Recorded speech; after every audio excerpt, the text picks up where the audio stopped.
Good evening, folks, and welcome back to another episode of South of the Cheddar Curtain. As always, it's your boy Devin Hine sitting across from the table with Mr. Luke Mueller. You want to say hi to the folks, Luke? Hello, folks.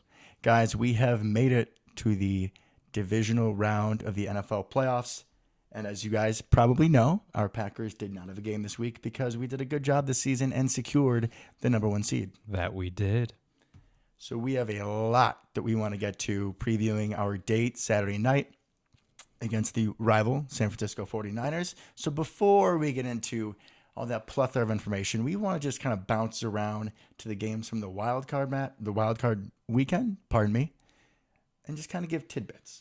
Yeah, just kind of a couple thoughts on each game, right? About the not so super wild card weekend. Yeah, kind of underwhelming. Definitely, that's a good way to put it. Yeah, what game do you want to start with? Whew.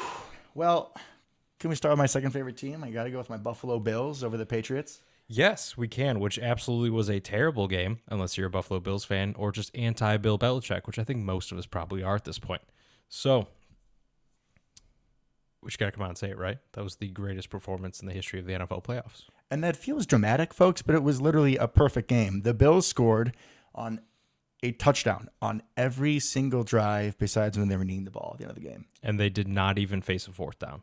Josh Allen, over 300 yards, 5 touchdowns. Devin Singletary, lesser Devin, but still a good dude. Yeah, nothing wrong with that, Devin. I like mine better. Oh. I just need a minute. I'm sorry. I'm back, folks.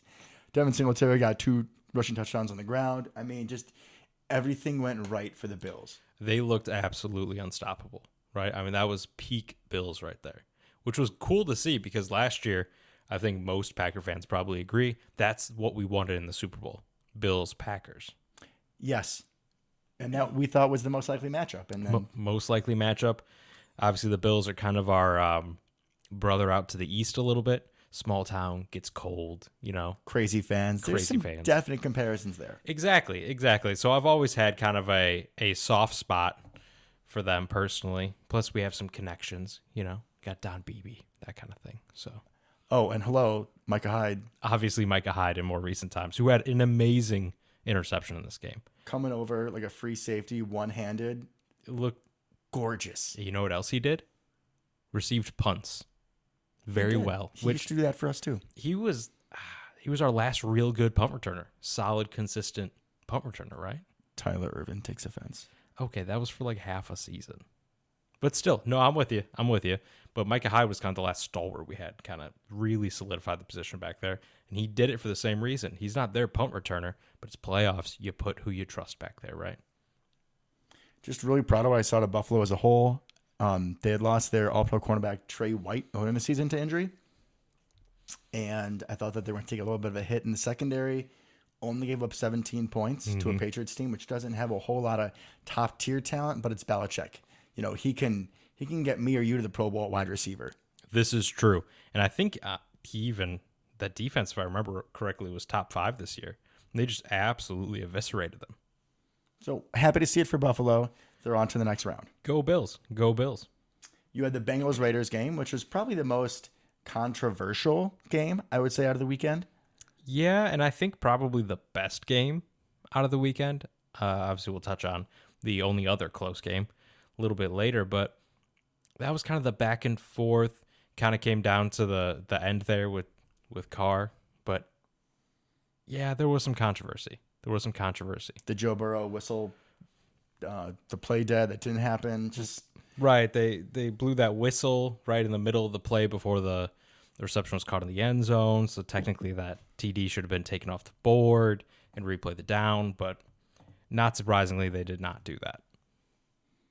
It's kind of my only takeaway from the Bengals. You know, the only other thing is that with how high-powered this offense is, the fact that they only scored 26 points on a Raiders team, that they're a good story. They've had a lot of adversity, but, you know, it's not their coach.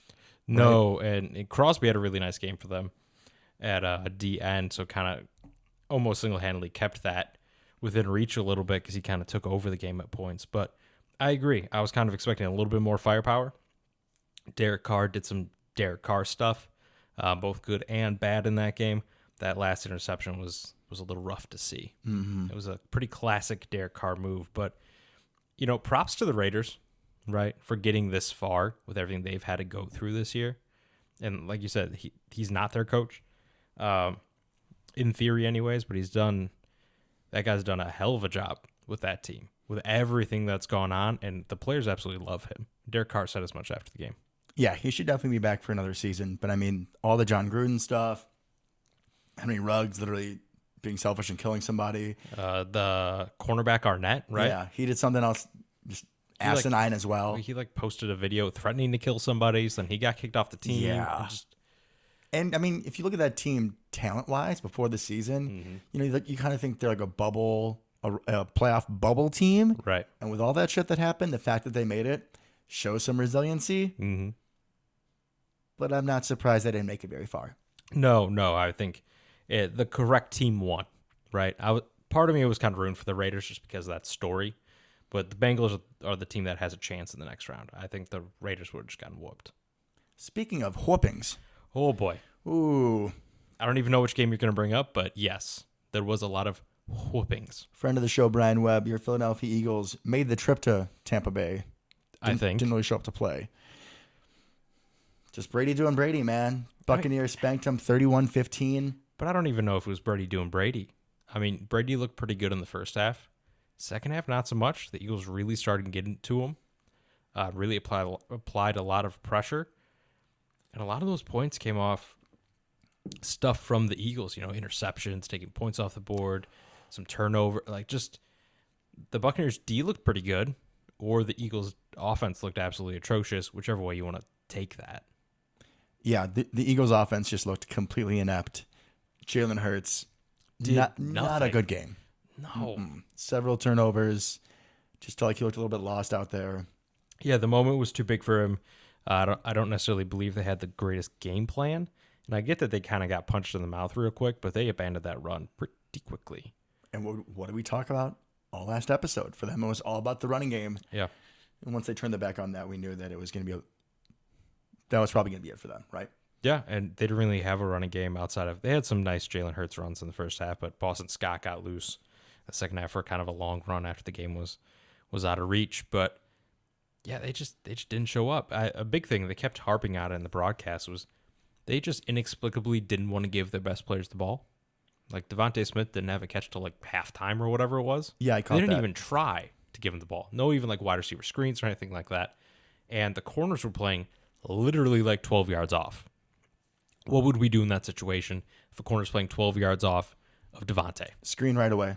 Yeah, just step up, right? Receive the snap, step up, throw. Hike, throw, boom. Guaranteed 6 yards at least, right? 6 yards if he makes nobody miss. Correct. I don't know what they were doing. I have no idea. They didn't even give Dallas Goedert the ball very much. I mean, it made no sense. Their game plan was to, I guess, get Quez Watkins involved early because that's about all they did. I don't know if any of you pay attention to the Eagles, but that is not the main guy on the offense. Receiver 4 or 5 at best. But he looked like wideout one in that game plan, man. That was rough. Bad coaching, bad game plan, bad execution. Brady looked all right. I mean, he looked good early, but definitely the pressure affected him.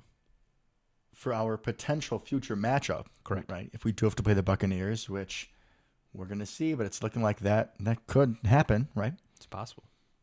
Brady throws for 271 and 2 touchdowns, 117 and a touchdown of those go to Mike Evans. Godwin's gone.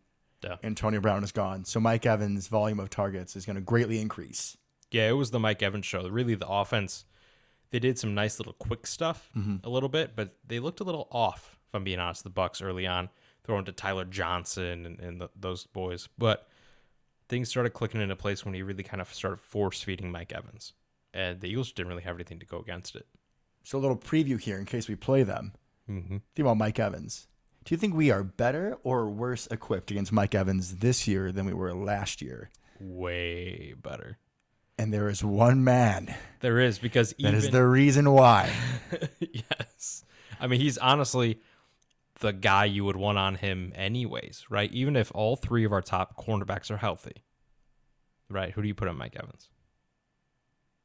Come on, Packer fans. This is an easy answer. Easy answer. His name is Rasul. Yes. Rasul God Douglas. A big physical guy. Mike Evans is big and physical. Not really going to, I mean, he'll beat you downfield, but they're going to be jump balls. 100% I won't rule on him. 100%. Arguably our most consistent playmaker on the back end. Yeah, and I wouldn't argue if someone said Stokes or anything like that. That would make sense too. But I think physicality-wise, Mike Evans isn't going to burn Douglas because of his speed. So definitely put him on him.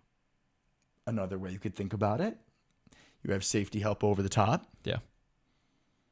Don't cringe when I say this, Packer Nation. I'm already cringing. Kevin King. All right, let's. He is good at very specific things, covering bigger, slightly slower, less agile receivers. That is Mike Evans. He could stay with him stride for stride. You know he could. I thought for sure you're going to say he's very good at not being in the picture when his guy catches the ball, because that's probably his biggest strength. I got nothing to say to that. But Rasul would be absolutely great matchup against Mike Evans. Perfect. Let Stokes and hopefully Jair, right? Just shut down Scotty Miller, Tyler Johnson, all the other guys. That's fine.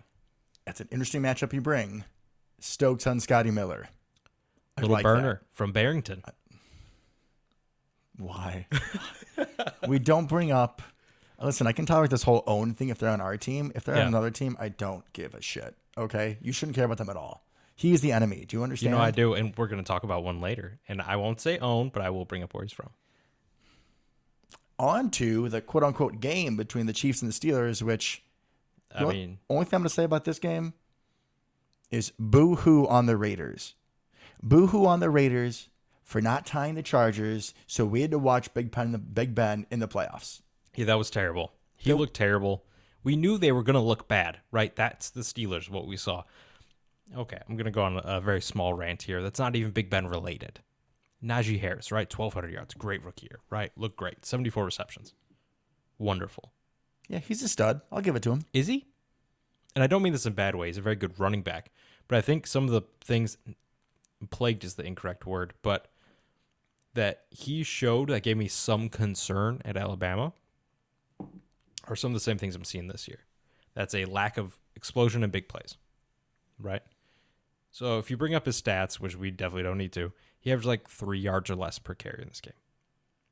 If you go back and look at his stats the rest of the year, he broke 5 yards per carry twice. Twice. That's it. All the other ones, you're talking in the threes. No, I'm going to ask you, how much of that is a product of having Big Ben with Noodle Arm as your quarterback? Okay, if I'm a defensive coordinator playing the Steelers, I am loading the box because Noodle Arm is not going to beat you anymore. And I don't necessarily disagree with that. I mean, they have a lot of weapons, so you'd hope that you could get something going. They clearly don't because of his Noodle Arm. But my point is, he wasn't explosive at Alabama. His senior year, I don't think he had a rush over 25 yards, which is crazy. You're playing for Alabama. How does that not happen? He doesn't have that kind of explosion. He's not going to take one to the house from 60, which when you're an underdog, right, and you're going to try to run the ball early, see what happens. You need to be able to pop some off, get some chunk plays. Najee Harris is not the guy to do it. He's a very good running back, great out of the backfield, especially given his size. However, you're not going to get that out of him, and you need that when you're playing a high-powered Chiefs offense. You run up the middle for 2 yards just isn't going to cut it, and obviously it didn't. No, it wasn't a game in the slightest. No, and I feel bad because Najee Harris is a good running back. He's not the reason they lost, but that's something that's been eating at me for most of the year. Do you feel better? Well, he's a not explosive player on a not explosive offense. He's not helping the cause. Not a lot of what that team does helps the cause. You know what does help the cause? TJ Watt. It does. He was the offense, essentially. He hit the scoop and score. Did that scoop and score. Yeah, I was like, this is going to be a blowout. And then I woke up the next morning and I'm like, yeah, nope, that was it. Yeah, the Chiefs look good. The Chiefs look like the Chiefs, right? They look like the Chiefs. Steelers look like they did not belong. I would have loved to see the Chargers versus the Chiefs in that game. Couple of young gunslingers would have been great to see. Would have been so much more interesting. An offense that you don't want to claw your eyes out while watching. Clearly, they have some potential coaching problems there. But Austin Eckler, Mike Williams, Keenan Allen, right? That's an offense you want to watch. That's a team you want to watch. I agree. Like I said, I was definitely disappointed with the results of the Raiders-Chargers game, which led to the Steelers being in the playoffs. The fact that we haven't seen Herbert in the playoffs yet is just a tragedy. It is because he's a stud. He's really good. On that last drive to tie the game for overtime, he had like 4 straight fourth down conversions. And you can say, well, why'd they get to fourth down? He can't be that good. Okay, whatever. I don't care. His pinpoint accuracy on those throws, surgical. He's got it. He's got it. Big, strong arm, very good accuracy, very athletic. I mean, he's the whole package there. So I agree. It's a travesty we have not seen him yet in the playoffs. And we were forced to watch this terrible Steelers team because they're terrible, man. As soon as that Raiders-Chargers game ended, I was like, oh, great. Get to watch Big Ben go out in a thud. It's just disrespectful, man. I feel bad, too, right? Long, storied career. Threw a pick six to Nick Collins to let us win that Super Bowl. Really appreciate it. Threw a pick to Jarrett Bush to make me a profit. Really appreciate that, too. Sorry, Mr. Mueller. It's the one for the show. I'm done now. That's fine. No, that's fair enough. I didn't want to watch them, and they proved us all right. Only other game we're going to cover in brief was the Cardinals and the Rams. And this, again, is technically a game, but it really wasn't. God, that game sucked. I'm a nurse. Yeah. I deal with a lot of shit, but this was a special Kyler Murray shitting the bed. He looked like he just did not belong on the football field. Or that he even wanted to be there. Correct. I mean, that interception, that was a pick six, literally the shortest pick six in playoff history. When he's bailing back into the end zone there. And he holds the ball in the end zone. Like, you got to know, right? That's early on in QB school. If you're in your own end zone, that ball's got to go when you hit your back foot. Situational awareness. Yeah, and he just holds it, kind of rolls a little bit, and then just kind of like wings it sidearm, underarm. Like, what are you doing? What are you doing? Gotta say, though, it was really funny. On ESPN the day afterwards, Dan Orlovsky had the audacity to talk about Kyler Murray's lack of awareness in his own end zone. Okay, I know, a little tangent again. Dan Orlovsky was a Lions quarterback for a year or two. Yeah. Infamously ran out of the back of his end zone trying to escape Jared Allen. So, honestly, that may have been less embarrassing and would have been better for the team if Kyler Murray had just done that. Numerically, yes, would have been much better. My wife, Sally, who does not watch the Cardinals or the Rams or really much football besides the Packers because I forced her to, questioned Kyler Murray yesterday. Like, why does he keep running back into the end zone? Because he kept doing it. They kept being backed up, and he just kept rolling back into the right, back through the end zone. It's like, what are you doing? He gets happy feet, I've noticed this season a lot. And he won't go towards the line of scrimmage, because I remember very vividly the play she asked about. He had an opening, kind of that guard tackle area, right, where the ends or linebackers kind of loop around the outside, and you have an opening to run up the field. And then you can throw or run, whatever you want to do there. But instead, he decided to loop all the way back around his right tackle and that end or linebacker. And at that point, the field's cut down to a third. The defense knows exactly what you're doing. They're all funneled in one direction. Like, you have no options. Or if you run up the field, right, step up into or through the pocket, he's quick. He could have picked up some yards. Or keep your eyes upfield. Defense is still spread. You're not wasting all that time. He made no sense last night. He looked terrible. Go back to playing baseball if you're going to play like that. My favorite part of the game, and to be honest, I didn't watch any of this game. I missed it. You didn't miss much. So watching my highlights like I do today, there was at one point where Cardinals are down. It was like 11-30 with like 10 minutes to go in the fourth quarter. And if you remember this game, they had the Manning cast. So you had Peyton and Eli, and they had their guest host on. And it just happened to be Russell Wilson. Russell Wilson being down by 20, in a playoff game in the fourth quarter. He's been there before. He has. Where am I? I didn't want to bring it up, but yeah, he has. Just the perfect person to talk about, coming back from that's a situation.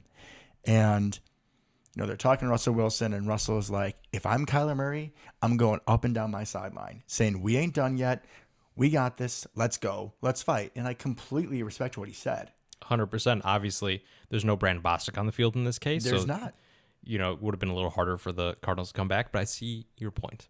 But the cherry on top is that right when he finishes saying that, when Russell finishes giving his, gallivanting speech, they turn to Kyler Murray, and he looks like a puppy who had his toy taken away from him. He's sitting, he's pouting. What? Yeah. And I know that Russell Wilson is not either of our favorite quarterback for multiple reasons. And he is the most rah-rah quarterback ever, right? I hate him because he's beaten our team, but I respect his leadership I was going to say. and his never gonna die mentality. Right, and you need that in the playoffs. I mean, what are you going to do, roll over? I mean, you got to keep fighting. You don't have another choice. That's what you're doing this for. All year, all the work, year round, and you're just going to quit? He's got to be one of the greatest, like, end of the game, postseason. We need a drive. I'm going to get it done somehow. I don't care if I have to scratch, claw, bleed, whatever I have to do, I'm going to do it. And you got to respect that as a competitor. Yeah, no one has ever questioned his dedication to his craft, or especially his leadership qualities. I mean, right? People love him for that. So I completely agree. And Kyler Murray, he looked out of it from the start almost. And right after the first couple things went wrong, I mean, he threw that pick on a little halfback screen just because he kind of threw like a little dart above James Conner's head. And it's like, well, that's not going to work. But body language was already bad. And you're still in like the first or second quarter. I mean, he got beat mentally very early on and made this game a chore to watch. At least on the Cardinals side of the ball, yeah, for sure. The Rams, they look good, showing their ingenuity. Odell Beckham, apparently, maybe Baker was the problem. Odell doing some things. Yeah, no, they've clearly finally gotten him involved into the offense, unlike when we played him. He looked good. I mean, he looks like a real part. Not necessarily up to what Woods was, right? But definitely fully integrated as part of the offense and a weapon. Yeah, you think about the receivers in the Rams between Woods and especially Kupp. These guys are excellent route runners, where that is the strength of their game. They're not tacticians, yeah. Yeah, they're not great burners. They're not, go up, get 50-50 balls. They're just great route runners. And, okay, Odell had that one catch that we all saw in 2013 on SportsCenter for like 5 months straight. But when I think of Odell, he is a good route runner. He is crisp. So it makes sense that he is getting higher production in a system that is geared towards route runners. Yeah, that prioritizes that, right? Yeah. Where he can be schemed open even a little bit. And I think another big takeaway from that game on the Rams side of the ball, I have two. One kind of positive and then one definitely negative. Cam Akers. Man, he's really good at football, right? Not happy he's back if we have to see them again. No, he looked really good out there. He looked really good. Definitely scary. I mean, I'm glad. All right, they're going to go play the Buccaneers. I'm glad that they have their best running back to go up against that really good run D. But I don't want to see Cam Akers. He looked explosive. I mean, he makes guys miss that Sony Michel just can't. He's got to take it to the house speed. He's bigger than Darrell Henderson, so he can get through more tackles. He looked good. I mean, he kind of reminded me. I was thinking about this. And I understand this may just be biased because they went to the same school, but he reminded me a little bit of Dalvin Cook. It's a good compliment. Out there, just his kind of like, you make the one move and then explode. And Dalvin's very good at that, right? Kind of get that one arm tackle and then poop through the hole. There he goes. He's got speed to take it a long way. Akers reminded me of that, and that is not a good thing for us, anyways. Kind of a coin toss as to if we beat the Niners, A, who you would want more, and B, like, who has the advantage. I think that's going to be a very good game between the Bucs and the Rams. I do too. And I think that if the Cardinals had won, that definitely favors the Bucs, right? Yeah. Because the Rams at this point definitely feel like the stronger team and the more well-rounded team. We'll see if if Rams Stafford comes back. If he rears his head again. Time will tell. He looked good. The other thing I do want to bring up about this is ugly. I don't know if you saw this or heard about this. Aaron Donald. Will you please stop choking people on national television? And NFL, referees, owners, whatever it is. If he continues to choke people on national television, he needs to be held accountable. He's an NFL superstar, Luke. If you hold him accountable, you might take him off the field. You can't do that. That would hurt ratings. You know that. I do, but you can't have him out here choking people. No, I agree. Who did he choke on our team? Was it It was Elton? no, well, Lucas Patrick? it was Lucas Patrick this year. I think he choked out last year, 2 years ago. Instead of choking people, you could just beat them with a defensive move and sack the quarterback. That's just me, though. You can't beat the mighty Lucas Patrick. Not when you're a 3-time, potentially 4-time defensive player of the year. Touche. Not possible. So I don't want to see that anymore. He doesn't even get flagged for it. Why hasn't he gotten the Ndamukong Suh rep with all these choking incidents? I mean, I guess Ndamukong Suh stepped on someone's arm, Yeah. but still repeat violent offenders. Mm-hmm. Yeah, I really don't know. He's definitely in that territory in my mind, but I don't know if nationally that's really been brought to light the same way with Sue. Sue was more of a cheap shot artist. Donald definitely seems to kind of go to his one move of choking someone, but I guess he seems more friendly the rest of the time. Maybe that's about all I got. But I mean, you just can't have this in the NFL anymore. I mean, he's got to at least be flagged, at least, right? At least. I mean, he should be thrown out the game.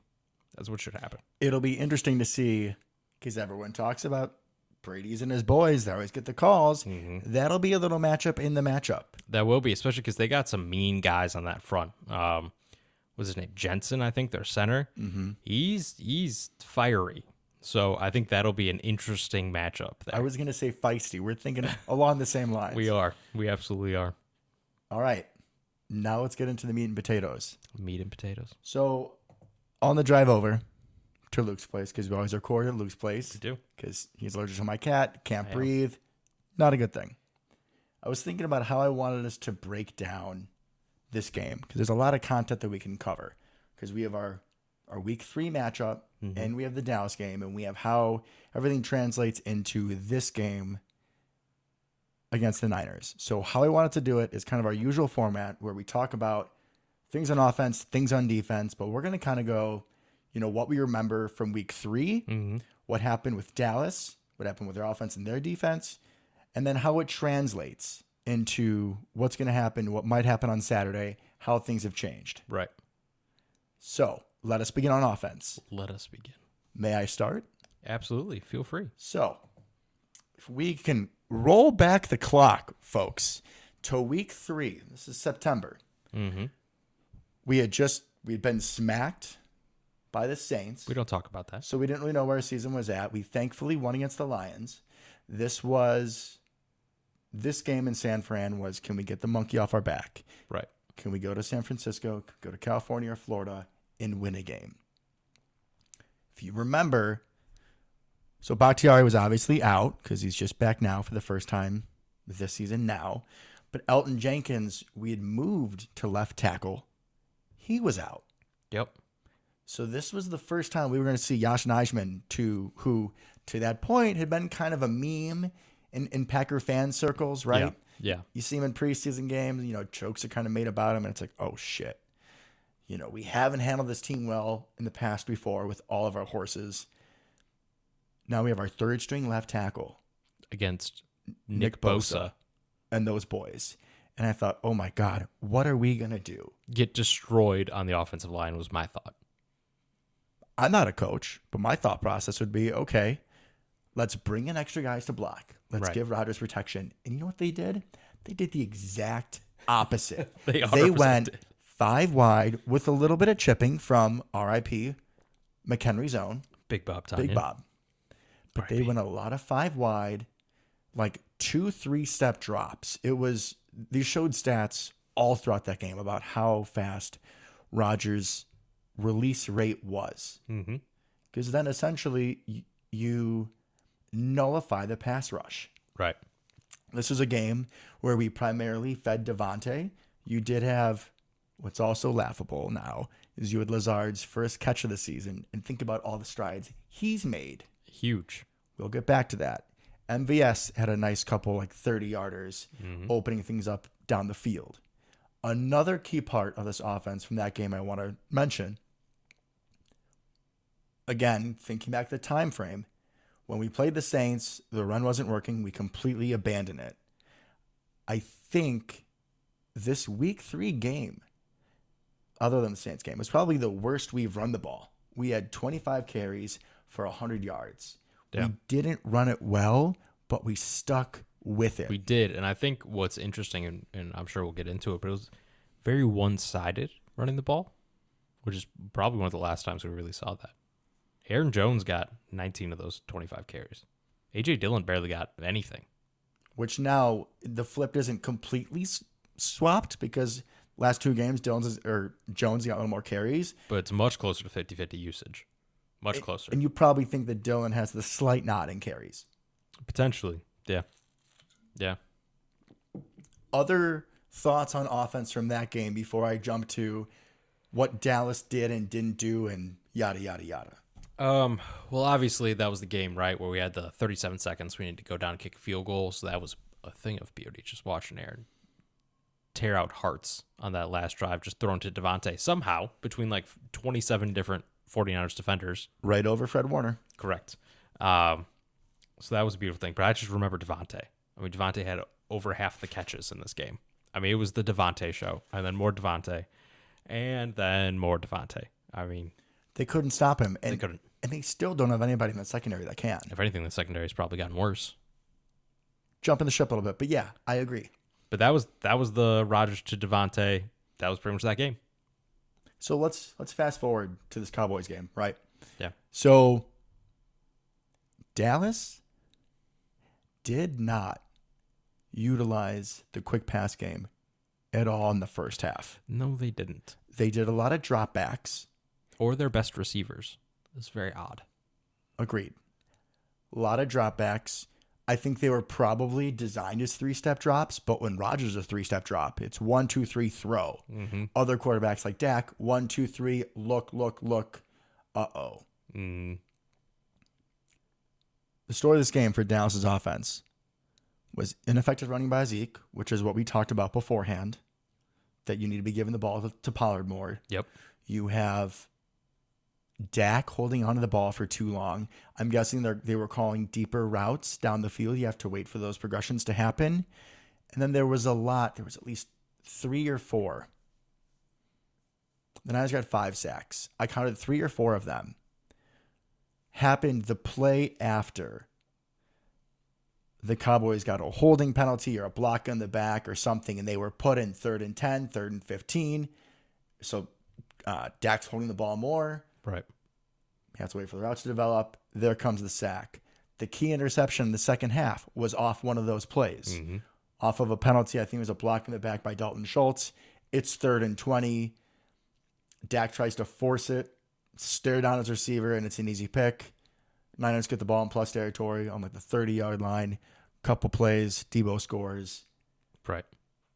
So in situations like this, where we play a team so much earlier in the season, there are things you can take away and things that you can't take away. Things are different, and we will get into some of those differences.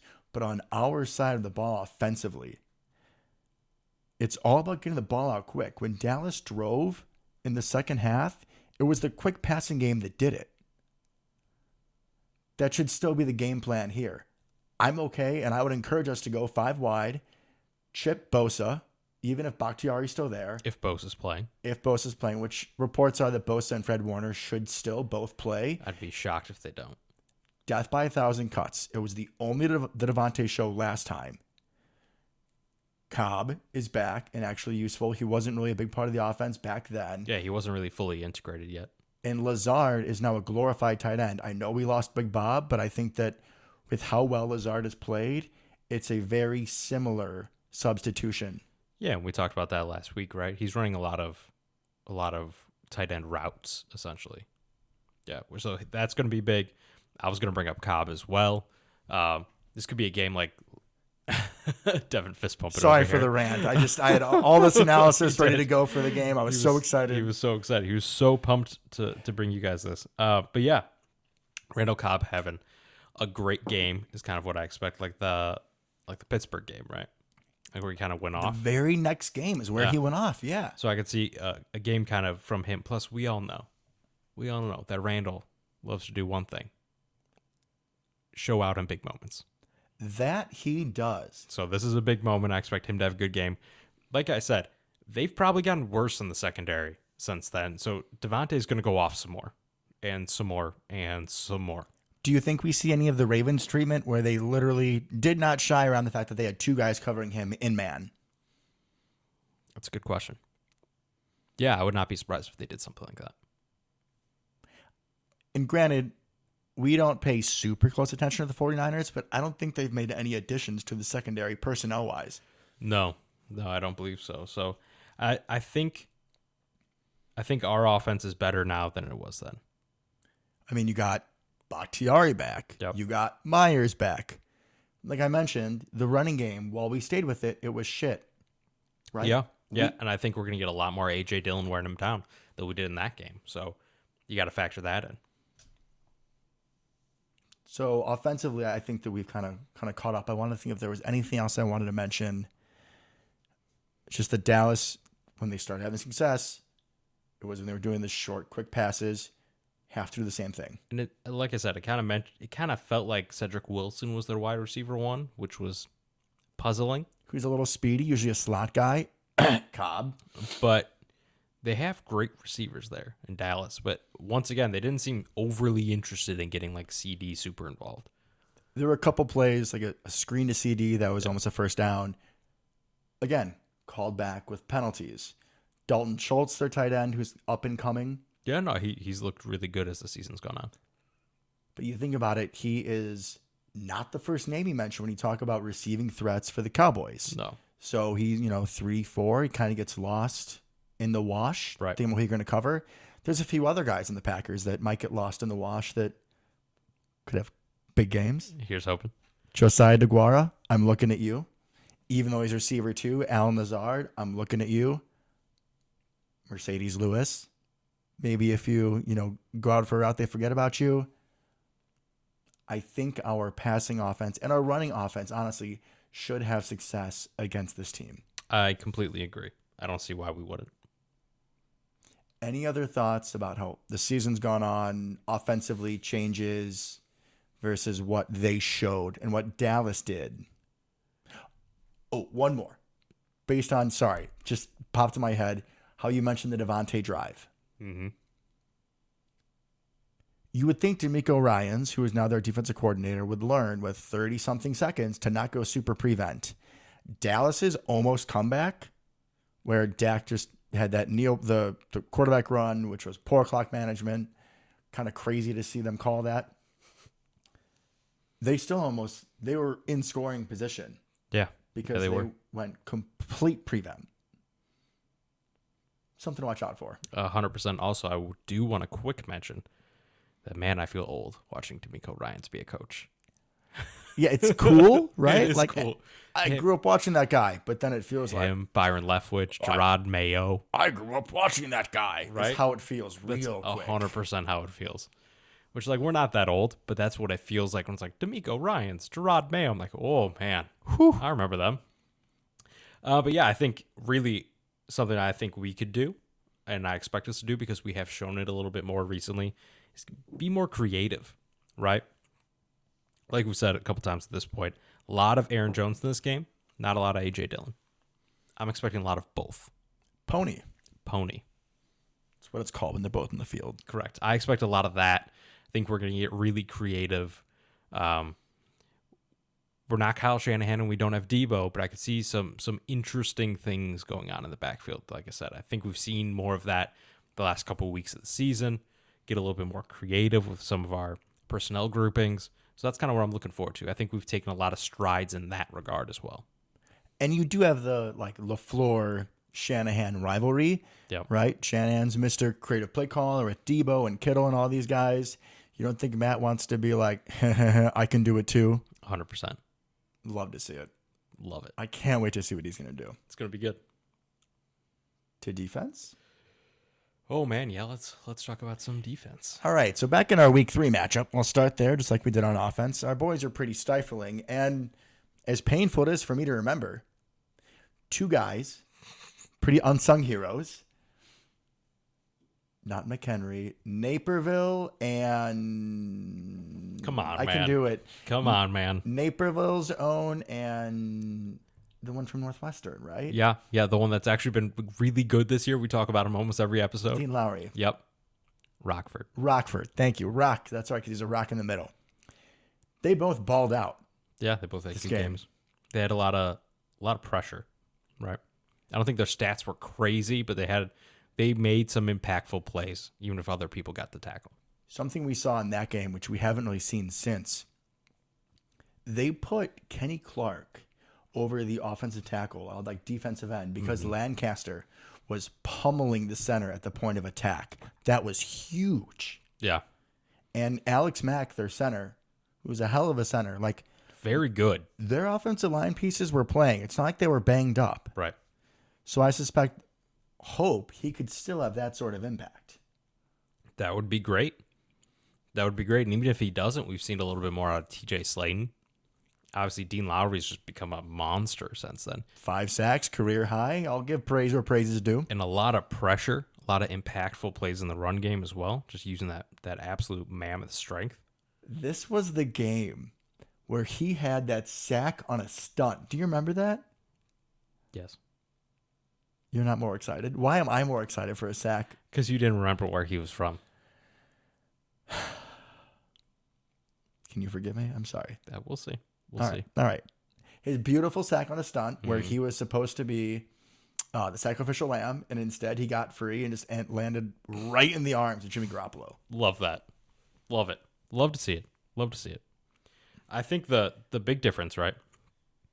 Not even just a D-line, right? We are in a similar position, I think, as we were D-line wise. Although we may be getting Zadarius back. That could be huge. Zadarius Yeah. and Whitney Merciless. Which is just mind-blowing that he could come back from a torn bicep. The amount of heart that man has to be back. Insane.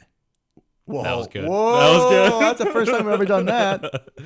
That was good. But yeah, man, just if they take Tipa snaps and Garv, I mean, it's Granted, crazy. Garvin still played well in that game. He did. But He I did. would agree putting those guys a little bit further down.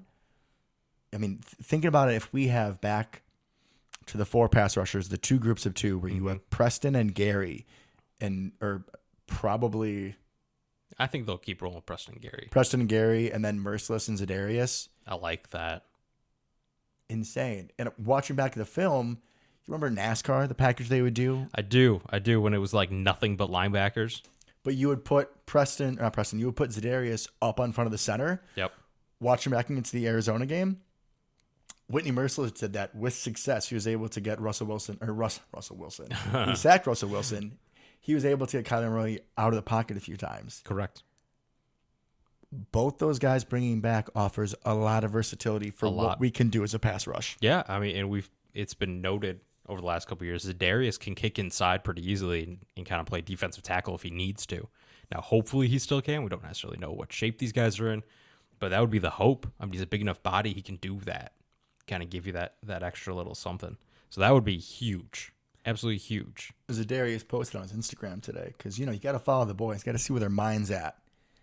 A film of the NFC title game in San Fran. I like that. When he was one of the guys who just had a terrible game, big reason we got our ass kicked. Yep. He is coming back with a chip on his shoulder. Yep, and I agree. Thank you for doing all that hard research over there, Devin. I really appreciate that, and I'm sure the fans at home do too. But that's what you love, right? That's what you love. It's stories like that, or Aaron Jones staying after.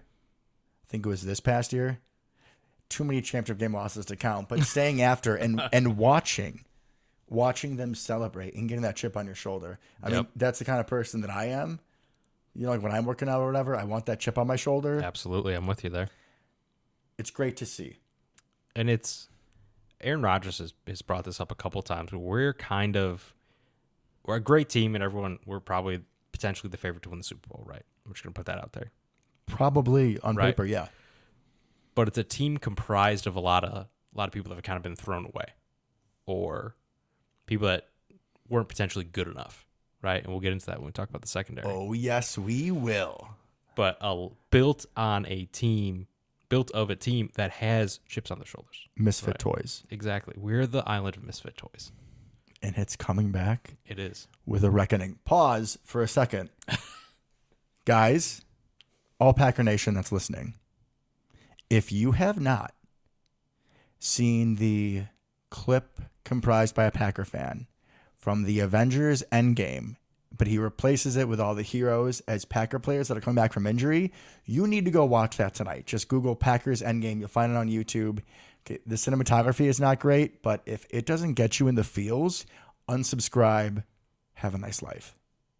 Okay, we need everybody we can get. Maybe don't unsubscribe. But I understand the sentiment, Devin. I completely do. And I'm going to go one further, right? We play, 7:15 Saturday night? Yes, we do specifically. Throw that baby on at 7:10. Get the juices going. Right, because you're going to be watching pregame or whatever. End of the first game, whatever it is. And then really get that going. You're going to be watching pregame, and they're going to be slamming that Aaron Rodgers is 0-3 against the team that he grew up loving. You're going to see that picture of him. Team that should have drafted him. In the 49er helmet and all that bullshit. Drown it out with a little positivity. You'll be feeling better. You are welcome. Exactly. Love it. See, I'm getting excited already. There we go. Already. That's the energy I want. Let's bring up someone who we did not have in this game. Yeah, we're talking about defense. Let's go back levels. As we're going through games, let's go back through levels. So, talk about the linebacker position. A couple of things I wanted to hit on here. Okay. Ty Summers has to come in week 3 because Chris Barnes, the thumper, who is a stout, disciplined run defender, goes out. Ty Summers has to play. For all the crap we give Jimmy G, he exploited him, threw at him 4 times. He was 4 for 4 against Ty Summers, so good for him. We know Chris Barnes isn't exactly all worlds in pass coverage. Definitely not. But he's gotten a lot better. He's better than Ty Summers at everything. Better than Ty Summers. Feel really good about having him back this matchup, right, with this explosive 49ers running game. Mm-hmm. Different than the one we faced in 2019. Still explosive. Different than the one we faced in week 3. Agreed. Happy to have him back. So, that being said, about different than we faced in week 3. Mm-hmm. Deebo Samuel, all-around stud, listed as a wide receiver, but now basically plays as much running back as he does wide receiver. He's just such a good football player. This guy gets the ball in so many different ways. Jet sweeps, halfback tosses, halfback cutbacks. But all these things have one thing in common. For a defense, it's about lane integrity. It's about communication. It's about knowing where you have to be. It's about, as well, if the defense is in man coverage, oftentimes it is the linebacker who is on the running back. True. I don't know the rules of the defense, but I'm assuming we would like to get out of that. So having our quarterback on defense, Mr. All-Pro Devondre Campbell, having him as field general in the middle of the field, identifying when Deebo is moving around, what the matchup has to be, making sure that we are putting ourselves in the most advantageous coverages is going to be huge. He, in my mind, very much is the difference maker for this game as the general of the defense on the field with everything moving, the moving pieces, the motion, keeping track of Deebo, all that stuff. In our week 3 show, we were talking about him, and I said, he's the best we've had since A.J. Hawk, and you're like, it might be a little soon praise, and I know I've missed on a lot of stuff, folks. I mean, I don't think I was wrong. He's now all-pro. Yeah, no, I'm saying week 3, it was a little early. Fair. It was a little early. He's now all-pro. Oh, yeah, props to him. Props to you for jumping on that train real early. He's been absolutely amazing and everything we've wanted and hoped for in that position for decades. We're going to need him this game. My, oh my. We are definitely going to need him. We're going to have to face Eli Mitchell, who we didn't play in the first game. Nope. They're trying out Sermon. And then obviously Deebo. I mean, it's a tall order. This is not the 2019 rushing attack. No. I think we fare better against this one. But very, very good rushing scheme even. I mean, Like we've talked about before, it's a Shanahan offense. You just throw one of us back there, we'll run for 1,000. I mean, great scheme, and they have really good players in that scheme to kind of make it work. And that's going to be something I'm really interested in. And you're right, Devondre Campbell is going to be the key. Him and Kenny Clark are going to be the key to kind of stopping that. You know who else? Because a lot of these runs, what I think about is cutbacks and runs to the perimeter. Yeah. I wrote down in my notes watching that Cowboys 49ers game. It's like you're playing hide and go seek with Mitchell and Debo, right? Because one of them is going to bounce out. Oftentimes they both them in the backfield. Yep. Or one's going in motion and one's going to go up the gut. You know what would be really helpful? If you can put Kenny Clark, like we did in week 3, you put him on the tackle. Slide him out. Slide him out on the tackle.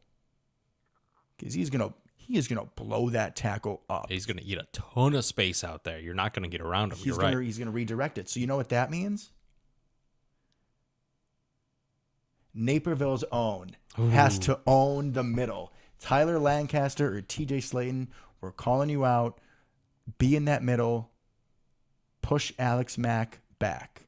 Disrupt the running lanes. I like it. I'm not sure how much faith I want to put necessarily in Tyler Lancaster be the reason we win this game on defense, but hey, I'm here for it. All right, let's go. Let's go, Tyler Lancaster. You can do it, man. You've done it once. You can do it again.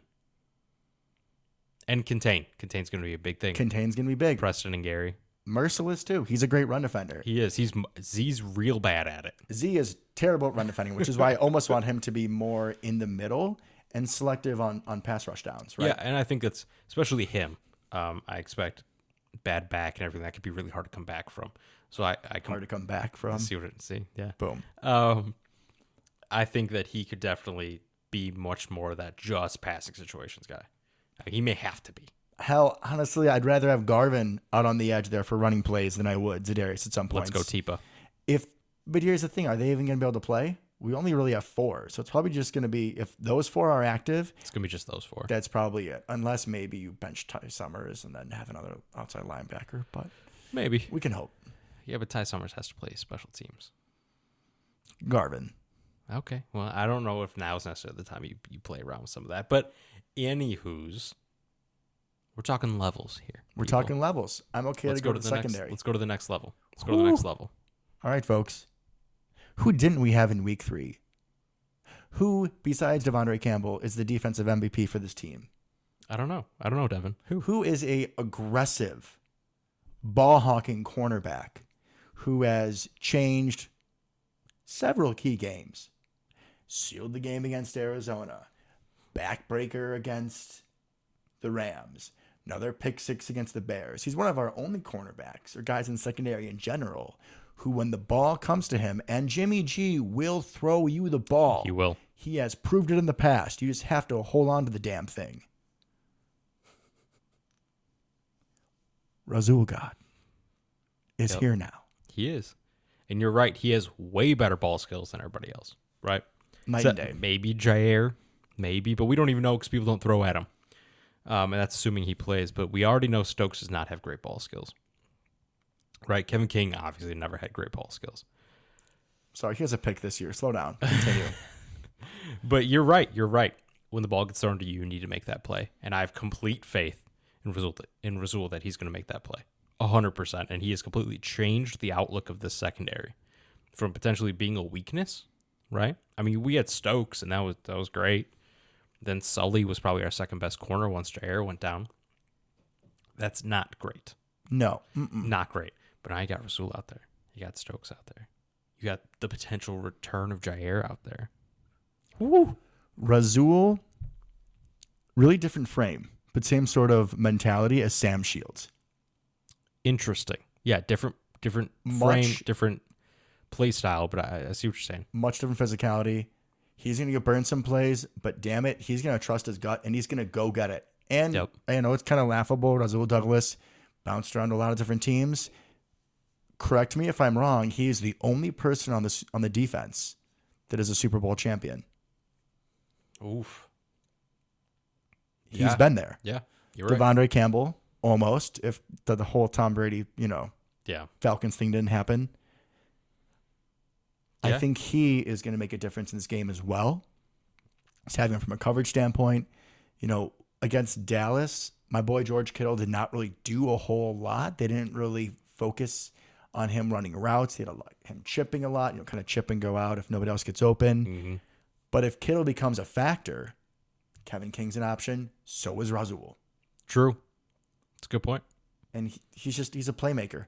And this game may come down to one play that we need, and he's the one to make it. We didn't bring it up against the Browns. Nope. When we were just trying to lose that game. Trying so hard. And we nearly succeeded. What happened, Luke, when the Browns got the ball back with 2 minutes to go, down by 4, and they scored the last 3 drives? What was the text that I sent you? Oh, boy. This is a long time ago, Devin. This is a long time ago. I don't care. We're talking about playoffs, clutchness. You called your shot with Rasul.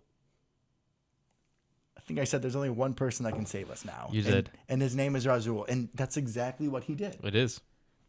He has that clutch gene factor, whatever you want to call it. I mean, he has that, and that his aggression is really, I think, what makes him stand apart. Something that no one else really has in that secondary is when they throw a hitch route, that dude is coming hard for you, right? And he's not gonna pull a savage, just caress you down to the ground, right? As you catch the ball, he's going for it. He wants the football. That is his football. You're just kind of in the way, right? Well said. And that's a mentality that I love seeing out of a defensive back. Yes, you're gonna get burned that way. There's no way around it, especially when you don't have like Eric Stokes level makeup speed. But I think you're right, especially against Jimmy G, like you said, who's going to throw some questionable balls, to say the least. You need someone who can make that play, and he's that guy who's going to make that play.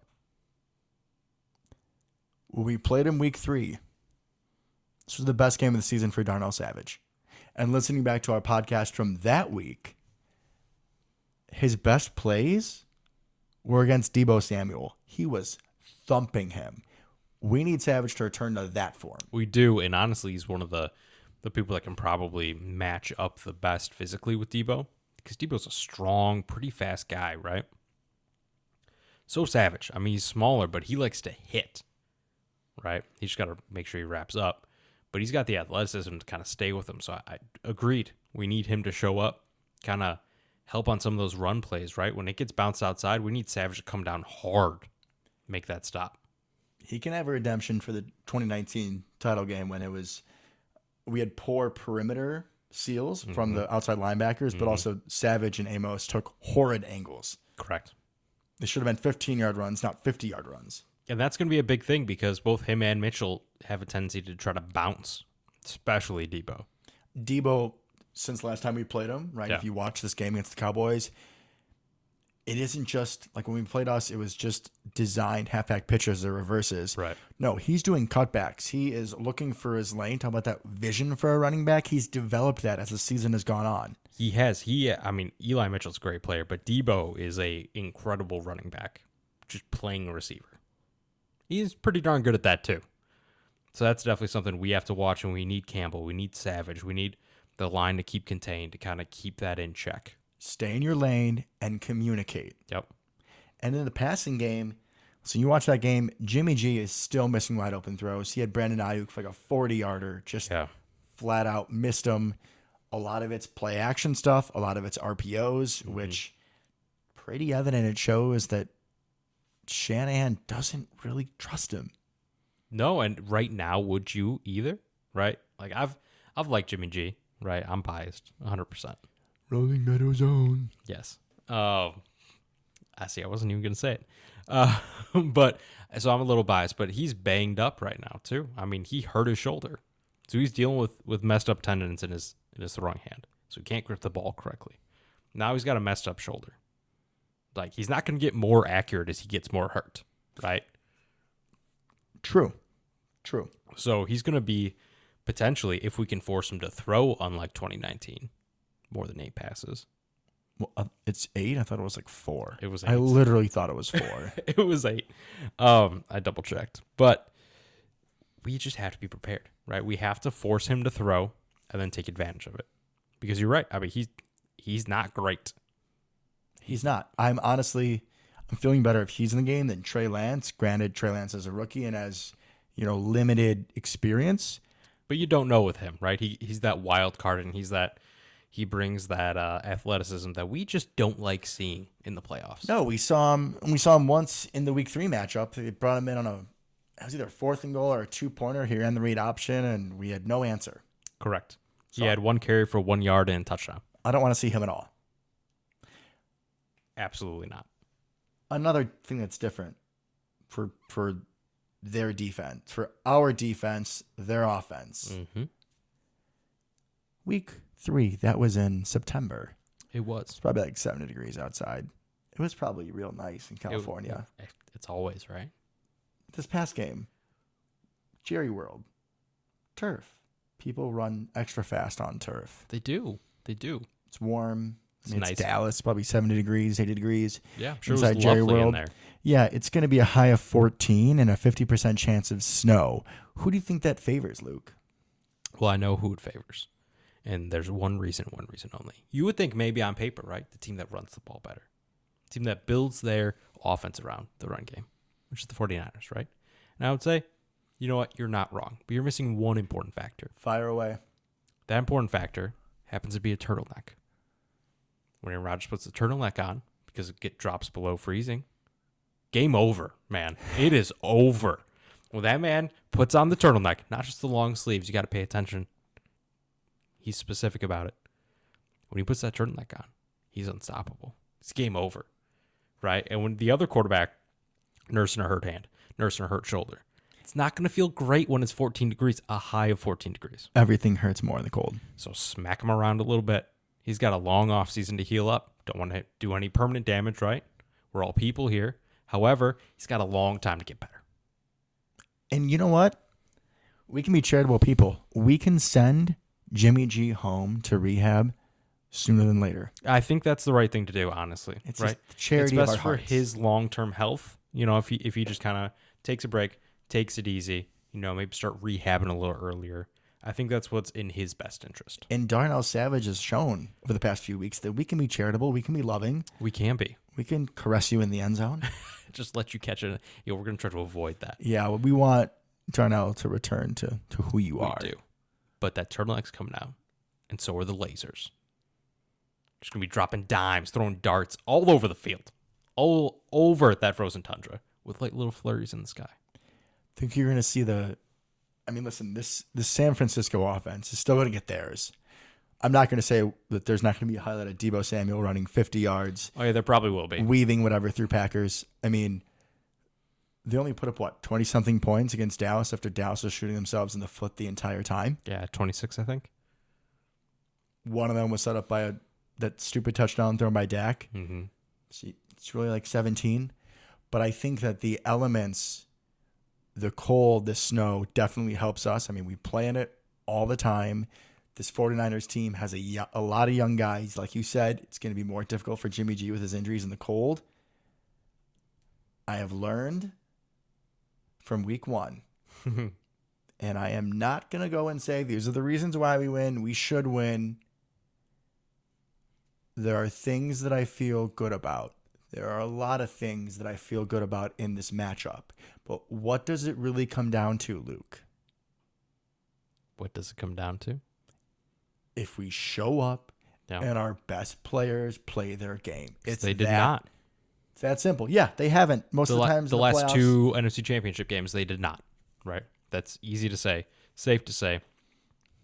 They just need to show up. And I hope that the last couple of years have made them as hungry as I know we are, Devin.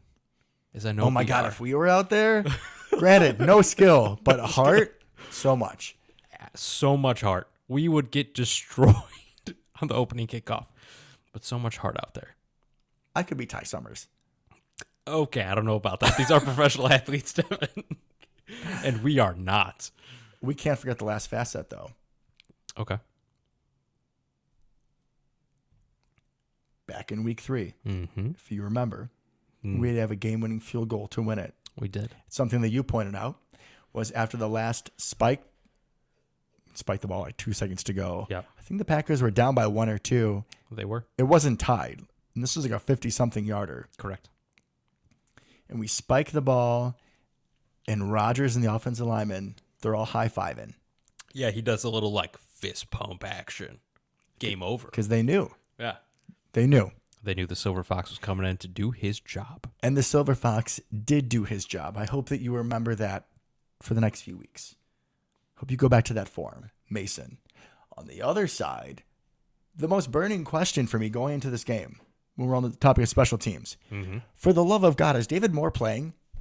Is there any indication? I haven't seen anything.